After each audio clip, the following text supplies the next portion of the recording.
पृथ्वी news, नवा ध्यास नवे पर्व। कराडमध्ये प्रेम संबंधातून महिलेचा गळा दाबला, उपचार दरम्यान मृत्यू।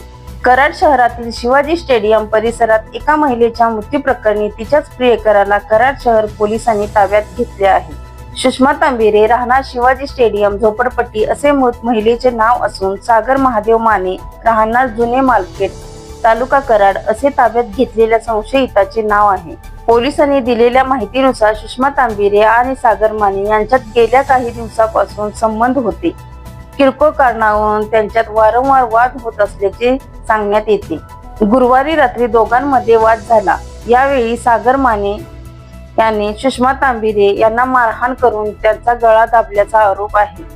या घटनेनंतर त्यांची प्रकृती गंभीर झाली। त्यांना तातडीने उपचारासाठी रुग्णालयात दाखल करण्यात आले। घटनेची माहिती मिळताच कराड शहर पोलीस ठाण्याचे वरिष्ठ पोलीस निरीक्षक दत्तात्रय दराडे आणि गुन्हे प्रकटीकरण शाखेचे पोलीस उपनिरीक्षक निखिल मगदुम यांनी घटनास्थळी भेट देऊन सागर माने यांना ताब्यात घेतले। दरम्यान शुक्रवारी उपचार सुरू असताना सुषमा तांबेरे यांचा मृत्यू झाला। त्यावेळी त्यांच्या मृत्यूस कारणीभूत ठरल्याप्रकरणी कराड शहर पोलीस ठाण्यात खुनाचा गुन्हा दाखल करण्याची कार्यवाही सुरू आहे। या घटनेचा अधिक तपास कराड शहर पोलीस करत आहेत। अशाच ताज्या बातम्यांसाठी आजच आमच्या चॅनेलला लाईक, शेअर आणि सबस्क्राईब करायला विसरू नका।